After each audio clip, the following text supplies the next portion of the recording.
অশিক্ষিত মাতৃ। এজন ল'ৰাই পৰীক্ষাত 90% নম্বৰ পাই পাছ কৰিলে। দেউতাকে মাৰ্কশ্বিটখন দেখি আনন্দতে তেওঁৰ পত্নীক ক'লে, শুনা, আজি পায়স বনোৱা। পৰীক্ষাত আমাৰ ল'ৰাই 90% নম্বৰ পাইছে। মাকে পাকঘৰৰ পৰা দৌৰি আহি ক'লে, মোকো দেখুওৱা ল'ৰাটোৰ মাৰ্কশ্বিটখন। মাকৰ কথাষাৰ শুনাৰ লগে লগে ল'ৰাটোৱে ঘপককৈ ক'লে, কি দেউতা, কাক ৰিজাল্ট দেখুৱাবলৈ লৈছা? মায়ে পঢ়া শুনা জানে জানো? তেওঁতো অশিক্ষিত। ল'ৰাটোৰ কথা শুনি চকু পানী চাদৰৰ আগটোৰে মোহাৰি মাক পায়স বনাবলৈ পাকঘৰলৈ সোমাই গ'ল। দেউতাকে কথাটো শুনি পুতেকক ক'লে, হা বোপাই, সঁচা কৈছানে তুমি? জানানে তুমি তোমাৰ মায়ে গাখীৰ খাই বেয়া পাইছিল।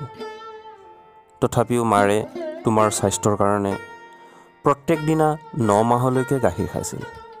কাৰণ মা অশিক্ষিত আছিল নহয় জানো? তুমি ৰাতিপুৱা 7 বজাত স্কুল যাব লাগে। এইকাৰণেই ৰাতিপুৱা 5টা বজাত উঠি তোমাৰ কাৰণে ভাত আৰু টিফিন বনাইছিল।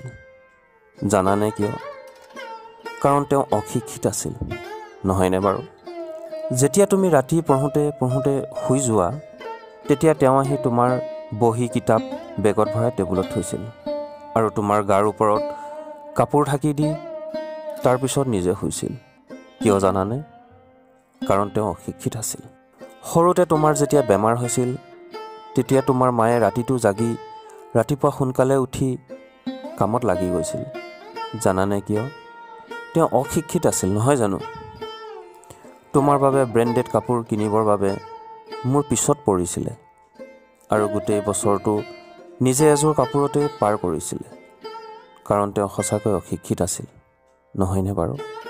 বোপাই, পঢ়া শুনা লোকে প্ৰথমে নিজৰ স্বাৰ্থ দেখে, কিন্তু তোমাৰ মায়ে আজিলৈকে একো নাই দেখা।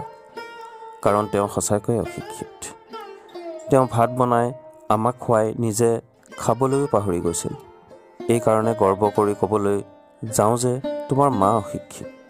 এই কথাবিলাক শুনি ল'ৰাটোৱে কান্দি কান্দি মাকক সাবতি ধৰি ক'লে, মা, মই কাগজৰ পৃষ্ঠাত 90% নম্বৰ পালোঁ, কিন্তু আপুনি মোৰ জীৱনটো 100% বনোৱাৰ প্ৰথম শিক্ষক। মা, মই আজি 90% নম্বৰ পালোঁ, তথাপিও মই অশিক্ষিত আৰু আপোনাৰ ওচৰত PhDতকৈও অধিক ওপৰৰ ডিগ্ৰী আছে।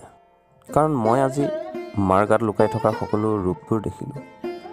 ডাক্তৰ, শিক্ষক, উকিল, ডিজাইনাৰ, কুক আদি কৰি সকলো ৰূপ দেখিলোঁ। মা, মোক ক্ষমা কৰি দিয়ক। মাকে ল'ৰাটোক বুকুত খাবতি লৈ ক'লে, নাকান্দিবা, আজি আনন্দৰ দিন, চাওঁ হাঁহি দিয়া। এই বুলি কৈ মাকে পুতেকক চুমা দিলে। এয়াই হৈছে এগৰাকী অশিক্ষিত মাতৃৰ মাৰ্কশ্বিট। যদি ভিডিঅ'টো চাই ভাল পাইছে তেনেহ'লে ভিডিঅ'টো লাইক কৰিব আৰু এনেধৰণৰ ভিডিঅ' আগলৈ পাই যাবৰ কাৰণে চেনেলটো এতিয়া ছাবস্ক্ৰাইব কৰি বেল আইকনটো টিপি দিব। পুনৰ লগ পাম আৰু এটা নতুন ভিডিঅ'ৰ সৈতে। তেতিয়ালৈ আপুনি সুস্থ আৰু সবল হৈ থাকক। ধন্যবাদ।